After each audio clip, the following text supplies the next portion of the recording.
One Story 60. Ezequiel. Então saberão que eu sou o Senhor. Ezequiel, capítulos 1 a 48.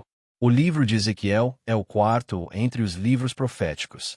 Quando nos aproximamos do livro de Ezequiel, não é fácil entendê-lo se tentarmos interpretar cada visão e cada profecia de forma literal ou simbólica.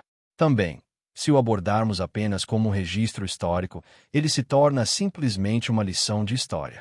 Por isso, assim como fizemos com Isaías e Jeremias, queremos abordar Ezequiel com a mesma perspectiva, focando em o pecado do povo de Deus, a disciplina que veio por causa desse pecado, a graça de Deus que nunca esquece seu povo, mesmo no meio da disciplina, e o próprio Deus, que é aquele que salva. Em outras palavras, queremos prestar atenção a que tipo de repreensão Deus está falando através de Ezequiel. E, a partir disso, focar em como o povo de Deus deve viver por meio da salvação de Deus. E, é claro, o centro dessa salvação é Jesus Cristo. O contexto histórico de Ezequiel. Ezequiel nos diz que recebeu sua visão de Deus no 5º ano do exílio do rei Joaquim, no 5º dia do mês. Depois que o rei Josias morreu, o povo colocou seu terceiro filho, Jeoacás, também chamado Salom, como rei. Mas Jeoacás fez o que era mal aos olhos do Senhor. Ele foi deposto pelo rei do Egito, depois de apenas 3 meses. Então, o segundo filho de Josias, Jeoaquim, foi colocado como rei pelo rei do Egito. O nome original de Jeoaquim era Eliaquim, mas o rei do Egito mudou para Jeoaquim. Ele reinou sobre Judá por 11 anos, e também fez o que era mal aos olhos do Senhor. Chegou a matar o profeta Urias, e quando a profecia de Jeremias foi escrita em um rolo, Jeoaquim o cortou com uma faca e o queimou no fogo. Eventualmente, Jeoaquim foi atacado por Nabucodonosor, o rei da Babilônia, e foi acorrentado e levado para a Babilônia. Esta foi a primeira invasão da Babilônia. Depois de Jeoaquim, seu filho Joaquim, também chamado Jecônia, Zoconias, se tornou rei. Mas, após cerca de 3 meses, ele também foi deposto pelo rei da Babilônia e levado cativo para a Babilônia. Essa foi a segunda invasão da Babilônia. E foi nesse momento que o profeta Ezequiel também foi levado cativo. Depois disso, o rei da Babilônia nomeou Zedequias, o 4º filho de Josias, como rei. Portanto, quando Ezequiel teve sua primeira visão, era o 5º ano do reinado de Zedequias. Este foi um tempo em que o ministério do profeta Jeremias estava chegando ao fim, e a condição espiritual de Judá estava em seu pior estado. Qual foi o pecado do povo de Deus? Por meio de Ezequiel, Deus começa chamando os israelitas de povo rebelde e casa rebelde. Eles tinham a testa dura e o coração obstinado. Recusaram-se a ouvir a palavra de Deus. Rejeitaram os decretos de Deus e não andaram nas suas leis.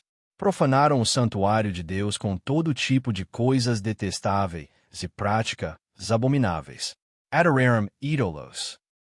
Seguiram ídolos em seus corações, desprezaram as leis de Deus, profanaram seus sábados, e disseram: o Senhor não nos vê e o Senhor abandonou a terra.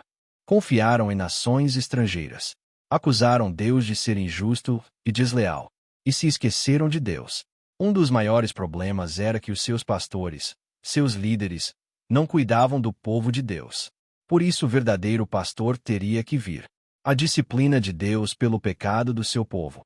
Por causa dos pecados do seu povo, Deus os disciplinou, e continuaria a discipliná-los. Essa disciplina era o caminho para que pudessem sobreviver. Deus lhes disse: cortarei o suprimento de alimento em Jerusalém.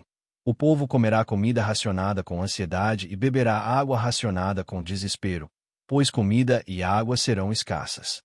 Ficarão horrorizados ao se verem uns aos outros e definharão por causa do seu pecado.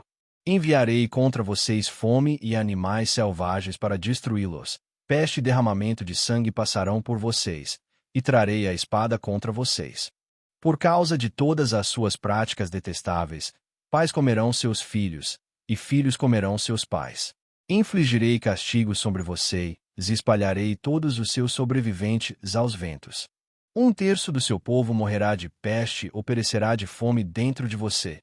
1/3 cairá pela espada fora dos seus muros, e 1/3 espalharei aos ventos e os perseguirei com espada desembainhada. Não olharei para vocês com piedade, nem os pouparei. Retribuirei a vocês conforme a sua conduta e as práticas detestáveis entre vocês. Então vocês saberão que sou eu, o Senhor, quem os fere. Sobrevirá desastre após desastre, e rumor após rumor. Procurarão uma visão do profeta. O ensino da lei pelos sacerdotes se perderá, assim como o conselho dos anciãos. O rei se lamentará, o príncipe se vestirá de desespero, e as mãos do povo da terra tremerão. Eu os tratarei conforme a sua conduta e os julgarei pelos seus próprios padrões. Então saberão que eu sou o Senhor. Todo homem da casa de Israel que erguer ídolos no seu coração e colocar um tropeço diante do seu rosto, eu, o Senhor, responderei segundo a multidão dos seus ídolos. Voltarei o meu rosto contra esse homem, farei dele um sinal e um provérbio e o eliminarei do meio do meu povo. Então saberão que eu sou o Senhor. Já que você não se lembrou dos dias da sua juventude, mas me provocou com todas essas coisas, farei recair sobre a sua cabeça o que você fez, declara o soberano Senhor. Você não continuará com a sua devassidão, nem com todas as suas outras práticas detestáveis. Vocês me pedem conselho, mas eu não serei consultado por vocês. Já que você se esqueceu de mim e virou as costas para mim, terá de arcar com as consequências da sua devassidão e prostituição. Vocês sofrerão a pena pela sua devassidão e arcarão com as consequências dos seus pecados de idolatria. Então saberão que eu sou o Senhor soberano. Não voltarei atrás. Não terei piedade, nem me arrependerei. Julgarei você conforme a sua conduta e as suas ações. Deus chama seu povo ao arrependimento. Deus diz ao seu povo para não colocarem mais o coração em coisas vazias nem em lugares inúteis. Ele o chama a voltarem para ele. E repetidamente, Deus diz ao seu povo: então vocês saberão que eu sou o Senhor. Deus diz isso não apenas ao seu povo, mas também às nações do mundo, como Tiro, Sidom, Egito, Moabe, Amon, Edom e Gog. Mesmo quando Deus disciplina seu povo por causa dos seus pecados, não é isso o que ele mais deseja. Mesmo no meio da disciplina, Deus continua dizendo ao seu povo: arrependam-se, afastem-se dos seus ídolos e voltem o rosto para longe de todas as suas práticas repulsivas. E Deus diz: assim diz o soberano Senhor: arrependam-se, afastem-se de todas as suas ofensas, e o pecado não será a ruína de vocês. Livrem-se de todas as ofensas que cometeram, e recebam um novo coração e um novo espírito. Porque vocês morreriam, ó casa de Israel. Pois não tenho prazer na morte de ninguém, declara o soberano Senhor. Arrependam-se e vivam. E novamente, Deus diz: então vocês se lembrarão dos seus maus caminhos e das suas ações perversas, e sentirão nojo de si mesmos por causa de todos os pecados e práticas repulsivas que cometeram. Não é por causa de vocês que estou agindo, declara o soberano Senhor. Sintam vergonha e humilhação por sua conduta, ó casa de Israel. Deus está chamando seu povo a deixar o pecado e voltar para ele. O arrependimento do povo de Deus. No livro de Ezequiel, não há muitos registros do povo realmente se arrependendo. Mas já vimos o arrependimento do povo de Deus no livro de Isaías e no livro de Jeremias, que profetizava ao mesmo tempo em outro lugar, em Judá, o juízo das nações. Assim como em Isaías e Jeremias, também em Ezequiel Deus fala sobre o juízo das nações. Deus proclama juízo sobre Amon, Moabe e Seir, Edom, Filistia, Tiro, Sidom e Egito. Mas mesmo no meio do juízo sobre as nações, Deus repete que restaurará seu povo. Para as nações, a disciplina de Deus termina em destruição. Mas para o povo de Deus, mesmo através da destruição, há esperança. A salvação pertence somente a Deus. E agora, Deus proclama a sua salvação. Ela certamente acontecerá na história. E certamente acontecerá nos novos céus e na nova terra. Aquele que cumpre plenamente a salvação é o próprio Deus. É Deus quem pagará o preço pelos pecados profundos e enraizados do seu povo, pecados que eles jamais poderiam suportar sozinhos. Primeiro, Deus deixa claro: vocês são o meu povo. E Deus diz: eu sou o seu Deus, e vocês são o meu povo. E o próprio Deus certamente fará com que assim seja. Deus diz: Eu lhes darei um só coração, e porei um espírito novo dentro de vocês. Tirarei deles o coração de pedra, e lhes darei um coração de carne. Então eles seguirão os meus decretos e terão o cuidado de guardar as minhas leis. Eles serão o meu povo, e eu serei o seu Deus. Eu me lembrarei da aliança que fiz com você nos dias da sua juventude, e estabelecerei com você uma aliança eterna. Então, quando eu fizer expiação por tudo o que você fez, você se lembrará e ficará envergonhada, e nunca mais abrirá a boca por causa da sua humilhação, declara o soberano Senhor. Eu reunirei o povo de Israel dentre as nações para onde foi espalhado, e lhes darei a terra de Israel. Ali viverão em segurança, construirão casas e plantarão vinhas. Viverão em segurança quando eu castigar todos os seus vizinhos que os trataram com desprezo. Então saberão que eu sou o Senhor seu Deus. Eu mesmo apacentarei as minhas ovelhas e as farei deitar-se, declara o soberano Senhor. Procurarei as perdidas e trarei de volta as desviadas. Farei curativo nas feridas das feridas e darei força às fracas, mas destruirei as gordas e fortes. Apacentarei o rebanho com justiça.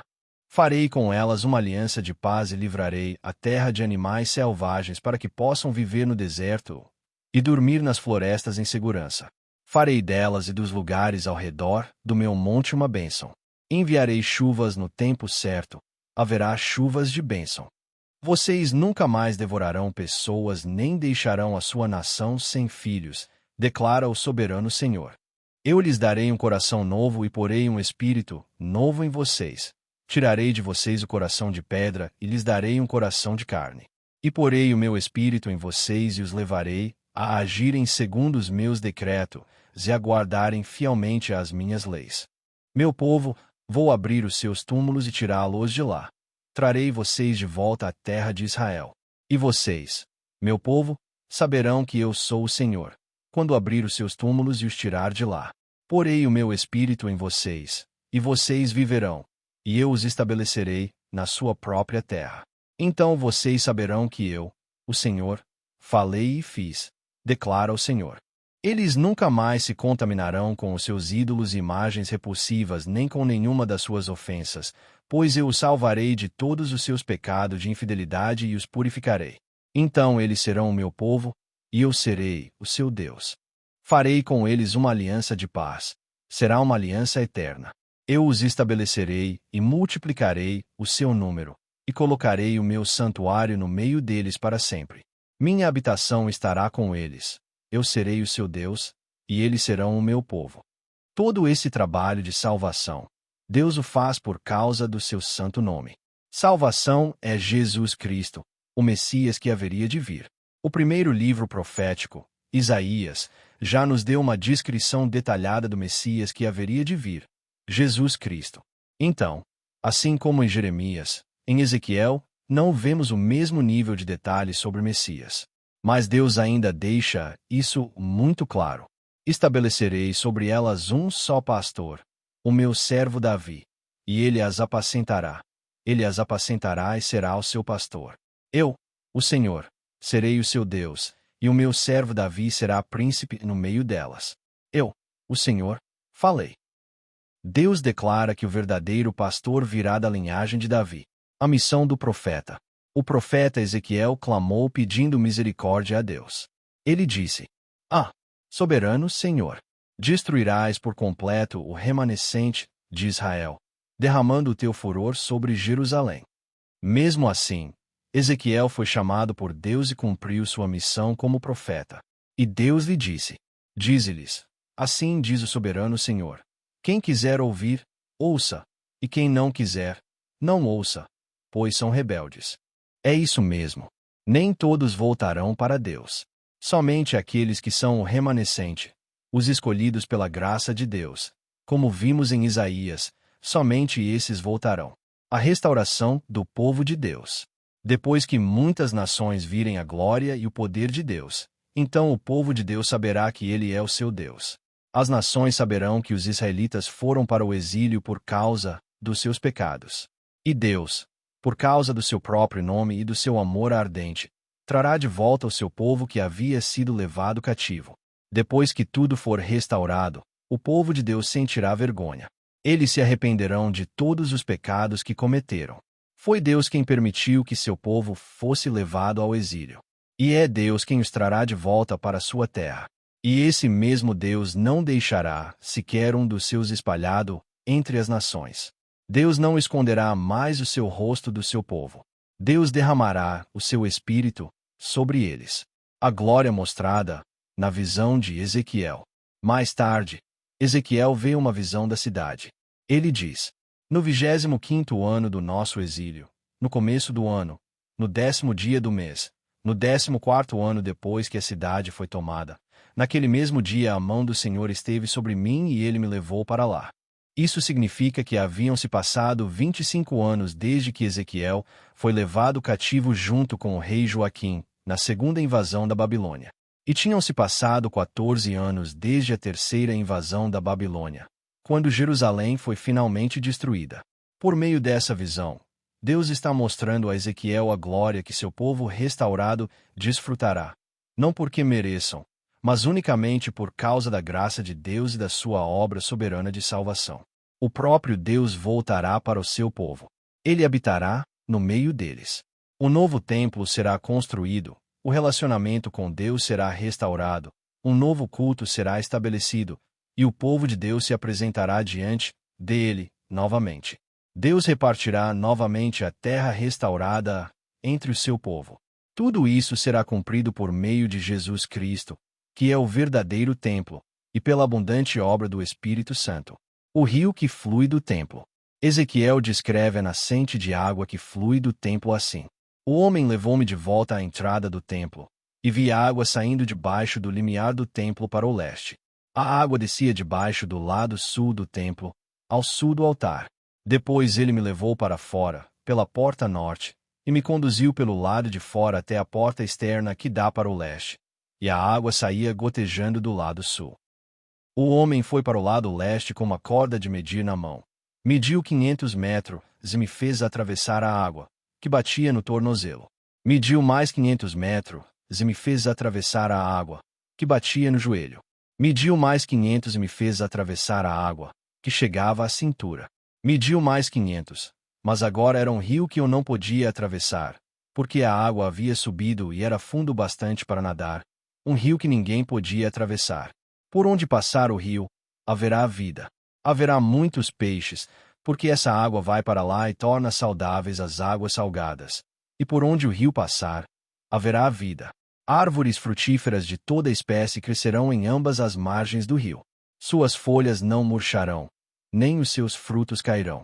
Todo mês produzirão frutos, porque a água vinda do santuário chega até elas. Seus frutos servirão de alimento e suas folhas de remédio. A água que flui do templo cobrirá tudo. Ela curará as águas do mar. Peixes de toda espécie se multiplicarão, e árvores frutíferas de todo tipo florescerão nas duas margens do rio. Isso porque a água que flui do santuário é o que traz vida. Essa visão da água é a mesma que a visão dos ossos secos voltando à vida. E nessa visão, Deus disse: ó meu povo, vou abrir os seus túmulos e tirá-los deles. Trarei vocês de volta à terra de Israel. E vocês, ó meu povo, saberão que eu sou o Senhor, quando eu abrir os seus túmulos e os tirar deles. Porei o meu espírito em vocês, e vocês viverão, e os estabelecerei na sua própria terra.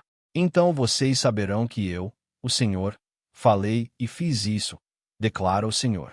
Esse é o Espírito de Deus, o Espírito de vida. É por isso que Jesus disse: se alguém tem sede, venha a mim e beba. Quem crer em mim, como diz a Escritura, do seu interior fluirão rios de água viva. Com isso, ele se referia ao Espírito, que mais tarde receberiam os que nele crescem. Deus certamente cumprirá a sua palavra. E precisamos saber: nada do que Deus faz acontece sem propósito. Deus é aquele que fala, e Ele é aquele que cumpre a sua palavra. E essa história do zelo de Deus, essa é a história da Bíblia. Essa história, a história do zelo de Deus, continua.